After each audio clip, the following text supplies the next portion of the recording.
I'm doctor Bhavanika Madhuri, consultant at Harika ENT care hospitals, Vanasthalipuram. ఈ రోజు మనం నేసల్ ఫరంకులోసిస్ గురించి చూద్దాము. Furunculosis is nothing but infection of hair follicle. మనకి నోస్ లో ఏదైతే హెయిర్ బేరింగ్ ఏరియా ఉంటుందో దాన్ని మనం వెస్టిబ్యూల్ అంటాం అనమాట. నేసల్ వెస్టిబ్యూల్ అంటాం. ఈ నేసల్ వెస్టిబ్యూల్ లో వన్ సింగిల్ హెయిర్ ఫాలికల్ కి infection, one of the hair follicle కి ఇన్ఫెక్షన్ వస్తే దాన్ని మనం నేసల్ ఫరంకులోసిస్ అంటాం. సో యూజువల్ గా కాజెస్ చూసుకున్నట్టయితే యూజువల్ గానే మనకి స్టాఫైలోకోకస్ ఆర్గానిజమ్స్ అనేవి నోస్ లో ఉంటాయి. కొన్నిసార్లు మనకి ఇప్పుడు హెయిర్ ఫాలికల్ ఇన్ఫెక్ట్ అయినప్పుడు నేసల్ ఫరంకులోసిస్ అనేది స్టార్ట్ అవుతుంది. అండ్ దీంతో పాటు కొన్నిసార్లు పేషెంట్స్ నోస్ లో హెయిర్ కట్ చేస్తారనమాట, షేవింగ్ చేసుకునేటప్పుడు కానీ అట్లా హెయిర్ ని ఎసెప్టిక్ ప్రికాషన్స్, బ్లేడ్స్ కానీ ఏమన్నా అవి ఎసెప్టిక్ గా ఉన్నప్పుడు అలా కట్ చేసినప్పుడు కూడా హెయిర్ ఫాలికల్ కి అనేది ఇన్ఫెక్షన్ వచ్చి అది 2 days తర్వాత ఫరంకులోసిస్ గా కన్వర్ట్ అవుతుంది. వాళ్ళకి ఇన్ఫెక్షన్ ఎక్కువ అవుతుంది అనమాట. యూజువల్ గా చిన్నపిల్లలు ఉత్తినే నోస్ పికింగ్ చేస్తారు. ఇలా నోస్ పికింగ్ చేసే పిల్లల్లో కూడా నేసల్ ఫరంకులోసిస్ అనేది మనం చూస్తాము. ఎలా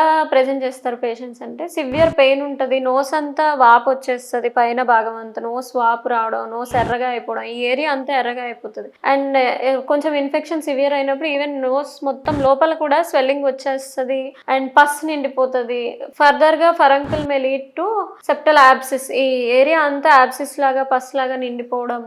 so this is further stages. So this is how patient present in nasal furunculosis. How do we treat nasal furanculosis means initial stages lo again we will give, చిన్నగా ఉన్నప్పుడు ఫరంకుల్ we will give antibiotic steroid ointment, mupirocin గానీ neosporin H గానీ ఇట్లాంటి ointments prescribe చేస్తాము. along with that oral antibiotics and anti-inflammatory drugs ఇస్తాము. and again when the furuncle size is more and it is filling the entire nasal cavity అంటే మాత్రం ఖచ్చితంగా మళ్ళీ మనం ఇన్సిషన్ అండ్ డ్రైనేజ్ చేసి పేషెంట్ ని హైయర్ యాంటీబయాటిక్ మీద పెట్టి and everyday we have to do the dressing. And usual గా డయాబెటిక్స్ లో మాత్రం మనం ఇమీడియట్ గా ట్రీట్మెంట్ అనేది స్టార్ట్ చేయాలి. అండ్ వన్ మోర్ థింగ్, ఇక్కడ నుంచి నోస్ నుంచి ఇన్ఫెక్షన్ డైరెక్ట్ బ్రెయిన్ కి వెళ్ళే ఛాన్సెస్ ఉంటుంది. అంటే క్యావర్నస్ సైనస్ థ్రాంబోసిస్ ఇలాంటి ఇన్ఫెక్షన్స్ ఫరంకులోసిస్ ఇనిషియల్ గా ట్రీట్ చేయకపోతే ఈవెన్ సిఎస్విటి బ్రెయిన్ కూడా వెళ్ళే ఛాన్సెస్ ఉంటాయి. అండ్ కొన్నిసార్లు furunculosis even spread upper lip వరకు స్ప్రెడ్ అయిపోయి ఆ స్వెల్లింగ్ సెల్యులైటిస్ లాగా అట్లా ప్రెజెంట్ చేయొచ్చు అనమాట. So nasal furunculosis also